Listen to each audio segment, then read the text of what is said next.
PM Modi जैसे आज हैं, क्या वे सामान्य जीवन में भी वैसे ही थे? सुने उनके जीवन के तमाम अनछुए पहलू।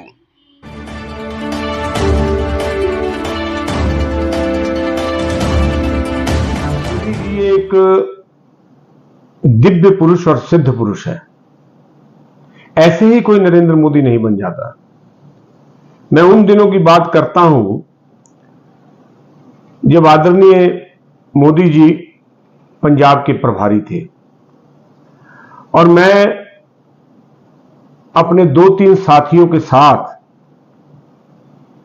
जालंधर में एक प्रदेश कार्यकारिणी की बैठक थी और मोदी जी हमारे प्रभारी थे। उस समय पंजाब में भारतीय जनता पार्टी और श्रोमणी अकाली दल की सरकार थी और उस समय मैं फिरोजपुर जिले में था। उस समय मोगा जिला नहीं बना था। मेरा गांव, मेरा निवास फिरोजपुर में था।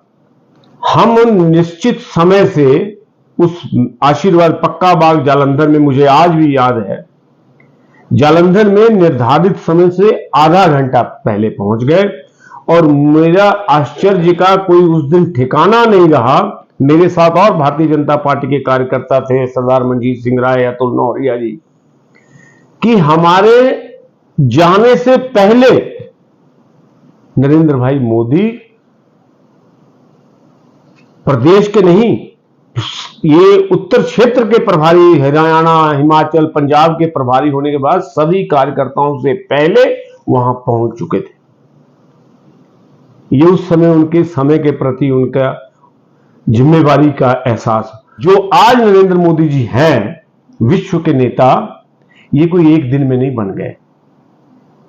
इसके पीछे उनकी बहुत भारी तपस्या है और इसमें सबसे बड़ा कारण उनकी सफलता का वो जनमानस के अत्यंत निकट थे। उन्हें समाज के हर व्यक्ति की आवश्यकता का जानकारी होती थी। अभी आपने बोला विश्व के नेता, अभी देश में ही बहुत सारे लोग, बहुत बड़ा वर्ग उन्हें स्वीकार नहीं कर पा रहा है, लेकिन जहां तक मुझे जानकारी है, मैं आपसे कंफर्म करना चाहता हूं कि शायद 26-27 देशों ने उन्हें सर्वोच्च नागरिक सम्मान भी प्रधानमंत्री नरेंद्र मोदी जी को मिल चुका है। बिल्कुल आप सही फरमा रहे हैं। दुनिया के इतिहास में यह बात स्वर्ण अक्षरों में लिखी जा चुकी है कि दुनिया के बड़े 27 देशों ने, 2 दर्जन से ऊपर, उन्हें अपने देश का सर्वोच्च नागरिक सम्मान दिया। मैं उस बात पे बाद में आता। अभी तो मुझे उस नरेंद्र मोदी जी को याद करना है और मेरे पास, जब आप खोजते खोजते मेरे पास आए तो मेरे पास उनको लिखा गया 17 अप्रैल 2000 में एक उनको मैंने पत्र लिखा। उनसे मुलाकात के बाद, जब उनकी मुलाकात 14/4/2000 को आदरणीय भारतीय जनता पार्टी के अति वरिष्ठ नेता और भारतीय जनता पार्टी के अध्यक्ष कुशाभाऊ ठाकरे जी, जब ये देश के महामंत्री बने नरेंद्र भाई मोदी, तो उन्हीं के कमरे में रहते थे, 12x12 के कमरे में। और मेरे साथ में प्रमाणित सत्यता के साथ इसको वो करता हूं, स्थापित करता हूं कि मेरे साथ जीरा के सरदार मंजीत सिंह राय और किशनपुरा के सरदार गुरदर्शन सिंह मान मेरे साथ थे। हम एक मिशन को लेकर गए थे और वहां जो बात हुई, बात कुछ भी नहीं हुई, उन्होंने हमें सुना और एक लाइन में हमें निपटा दिया। और वो बात आज भी मेरे कानों में गूंजती है कि जिस काम को, जिस व्यक्ति के लिए हम लेकर गए थे, उन्होंने कहा यदि वो आपके मित्र हैं तो उनको मेरा संदेश दीजिए कि वो धीरज रखें और शांत रहें। और इस बात को मैं गांठ बांधकर ले आया, हम तीनों ले आए और उन तक वो बात पहुंचा दी। और ये सारा समस्या का समाधान इसी एक सेंटेंस में समाहित है। वो कमरा जब मैं याद करता हूं, 12x12 का कमरा, एक क्रॉस लकड़ी वाला टेबल और एक चारपाई, तख्तपोश जिसे चौकी कहा जाता है, वो उनका 11 अशोक रोड के पिछला कमरा जहां मैं मिला। ये संस्मरण, ये उनकी यादें, उनसे मुलाकात, ये मेरी जिंदगी का एक सरमाया बन चुका है।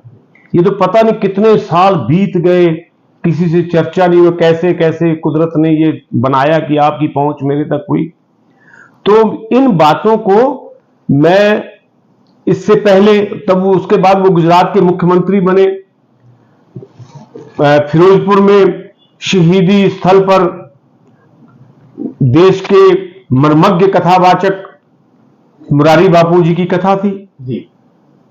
और उस कथा में मैं मुरारी बापू की तकरीबन पंजाब में होने वाली सब कथा में सम्मिलित रहा और वहां मुझे पता लगा कि मोदी जी ने होना है भारतीय जनता पार्टी की तरफ से। और एक बात और आपको याद करा दूं, इसकी सदर जिस दिन आदरणीय नरेंद्र मोदी जी मुरारी बापू जी की कथा में उनको आना था, उस दिन पंजाब में भारतीय जनता पार्टी और श्रोमणी अकाली दल की सरकार का शपथ ग्रहण समारोह था।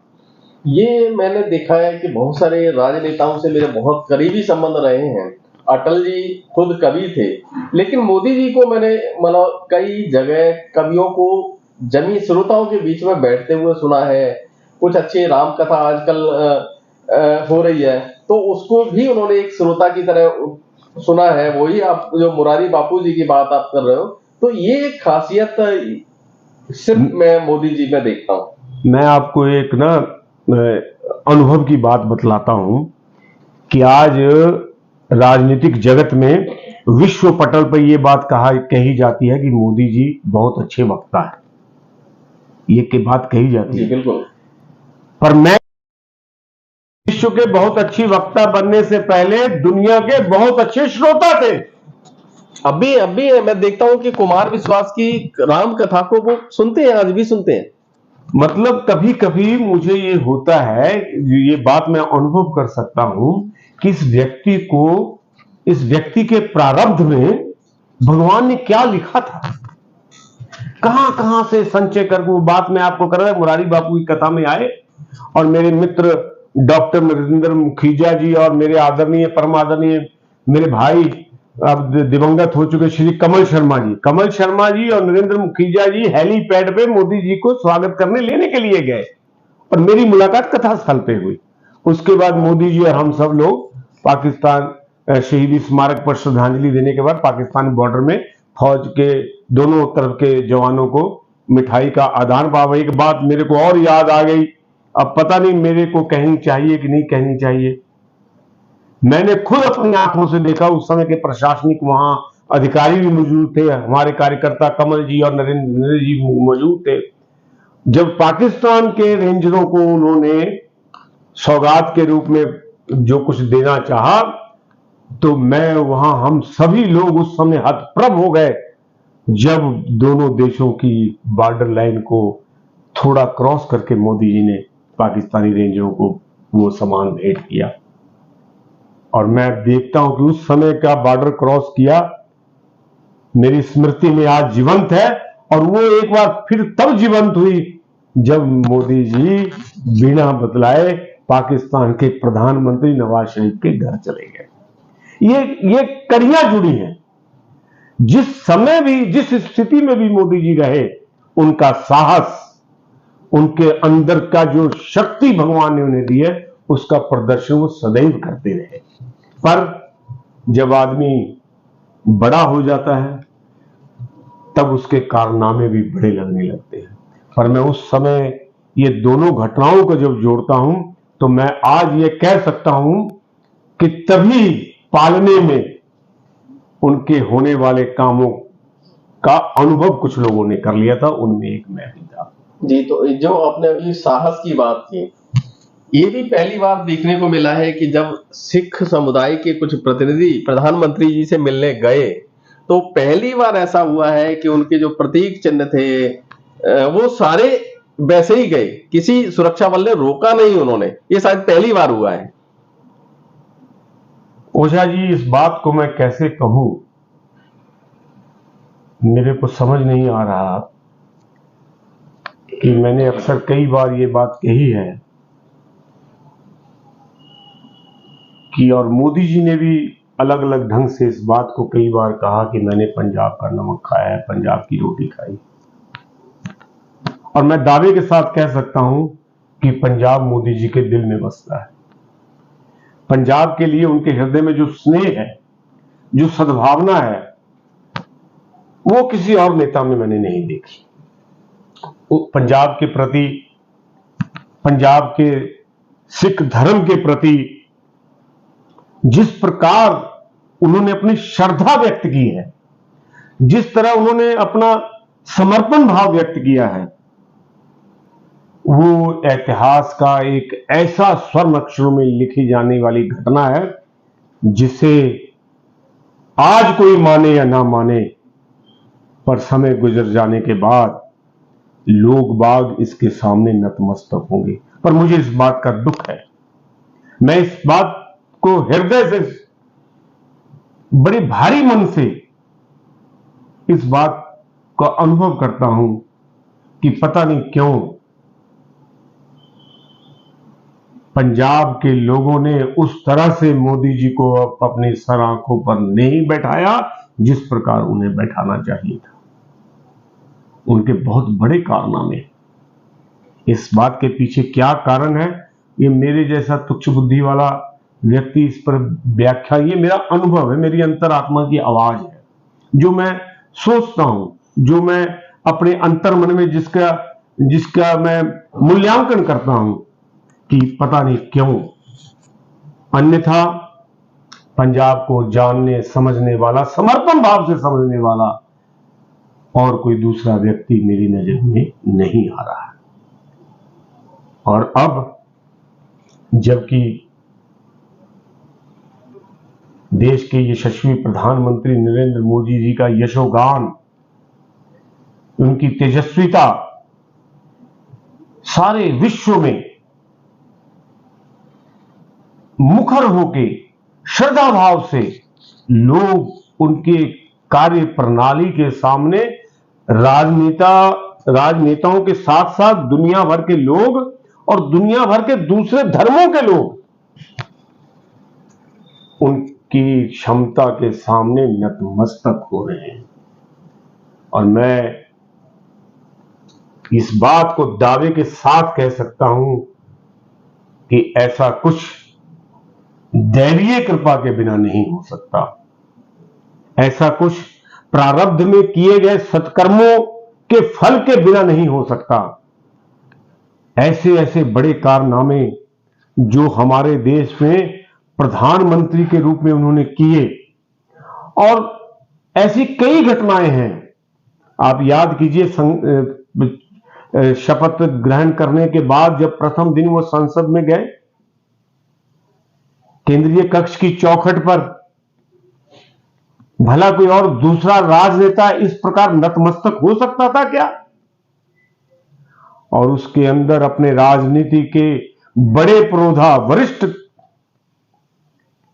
जी के लिए उन्होंने जो भाव व्यक्त किए, जो उनकी आंखों से अश्रुधारा बही, वो इतिहास की एक ऐसी उदाहरण है जिससे ये आदमी सीख सकता है कि अपने वरिष्ठतम के प्रति उनके हृदय के भाव कैसे होने चाहिए। विरोधी तो ये भी कहते हैं कि अडवाणी जी को एक साइड में करने वाले ही नरेंद्र मोदी हैं। लोगों का काम है कहना, छोड़ो बेकार की बातों को। ओझा जी, सूरज की ओर मुख कर थूकने वालों को यह पता होना चाहिए कि वो वापस किस पे गिरने वाला है। नरेंद्र भाई मोदी जी एक पहले राजनेता हैं जिन्होंने अपने जीवन में और अपने राजनीतिक गतिविधियों में किसी प्रकार का कोई आडंबर नहीं किया।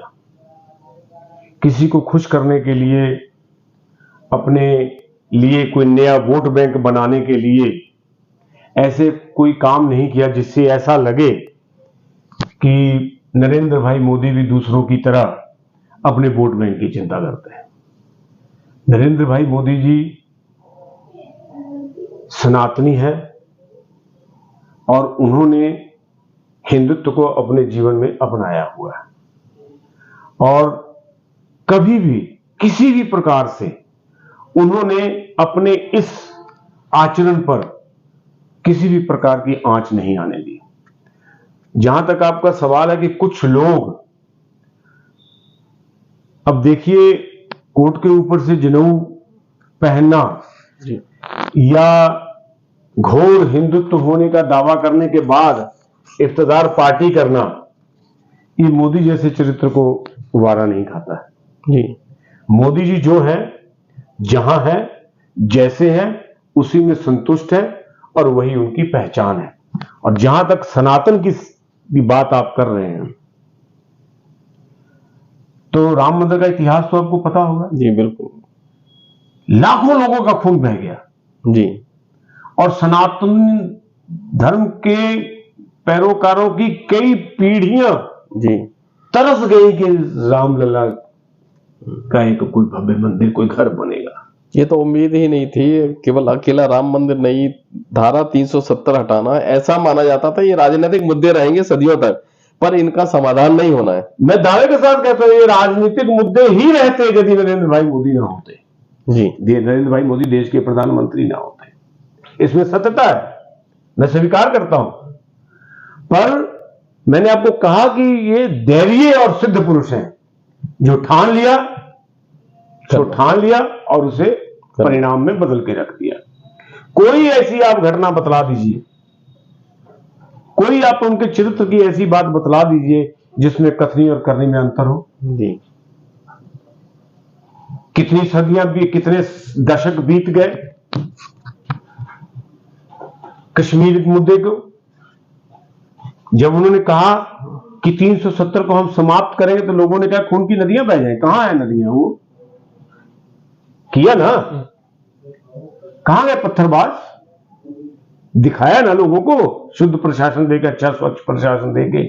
वो पत्थरबाजी तो लोग भूल गए, लेकिन मोदी को कोसने वाले आज भी जिंदा है। देखिए, मोदी जी को कोसना उनको भी पता है कि उनको कोसना हमारी राजनीतिक मजबूरी है। ठीक। पर उनको मैं आपके माध्यम से एक सलाह देना चाहता हूं। मोदी जी के राजनीतिक जीवन का लेश मात्र 10% दूसरी पार्टियां अपने जीवन में, अपनी गतिविधियों में अपना ले तो शायद भगवान उनका भी भला कर दे। जी। झूठी प्रशंसा के लिए अल्पसंख्यकों में जाकर अल्पसंख्यकों और सनातनियों में आके सनातनी और डुप्लीकेट, कभी आपको फलाने गोत्र का ब्राह्मण, कभी आपको कुछ बताना, मैं नीचता पे। और मैं तो भारत का नागरिक होने के नाते जो भारत के संविधान के प्रति जो हमारे लीडर ऑफ अपोजिशन लोकसभा ने जो शपथ ली है, मैं तो उसके आचरण से अपने आप को शर्मिंदा महसूस कर रहा हूं। उसने मां को भी नहीं छोड़ा। अरे भैया, ये संस्कृति मां के चरणों में 100 बार न्यौछावर होने को तुली रहती है। यदि नरेंद्र मोदी अपनी माता के चरणों में सर झुकाकर उससे आशीर्वाद लेते हैं तो इन पापियों के पेट में दर्द होता है। इतना ही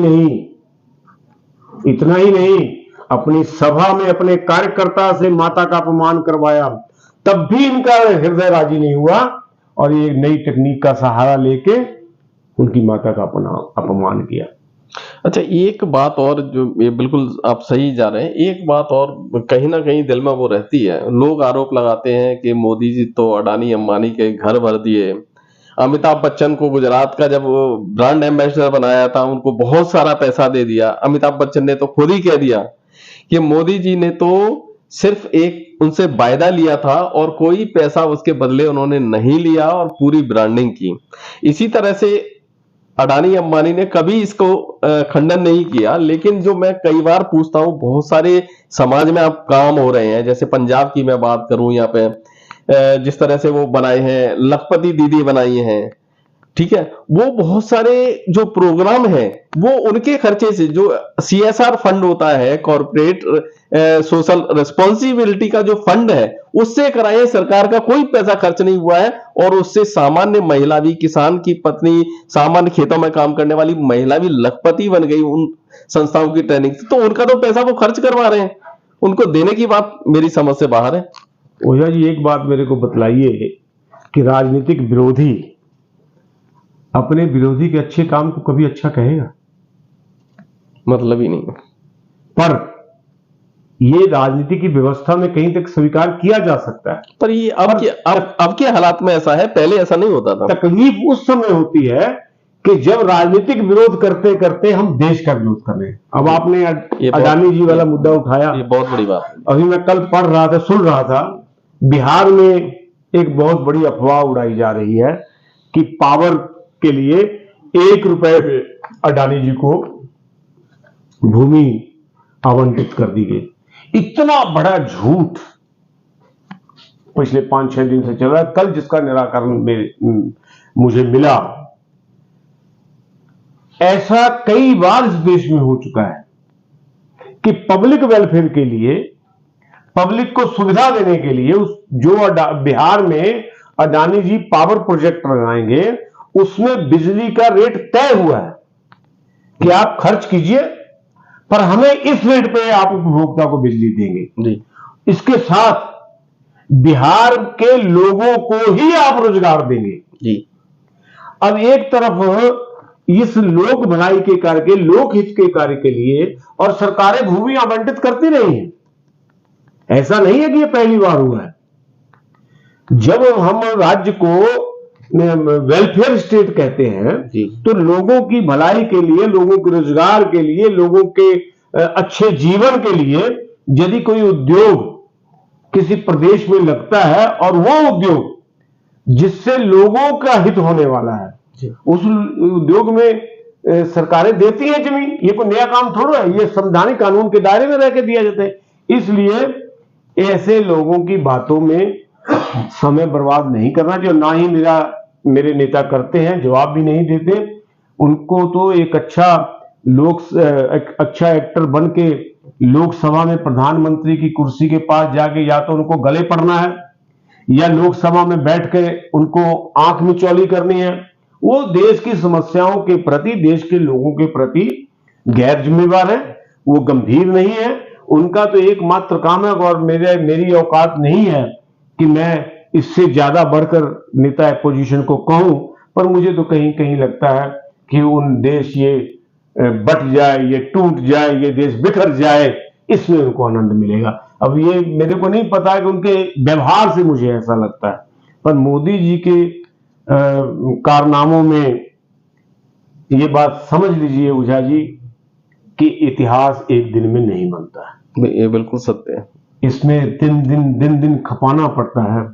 और मोदी जी ने कठिन, मेरे को लगता है कि पूर्व जन्म में कठिन तपस्या की, अपने लिए नहीं, अपने परिवार के लिए नहीं, इस देश को परम वैभव की ओर ले जाने के लिए। इसीलिए मैं कहता हूं कि समय के चक्र के घूम जाने के कई सदियों के बाद समय का ऐसा चक्र घूमा है कि देश को नरेंद्र भाई मोदी जैसा नेतृत्व प्रदान हुआ है। ये सिर्फ कहने की या लिखने की बातें नहीं है, उनके कारनामे बोलते हैं।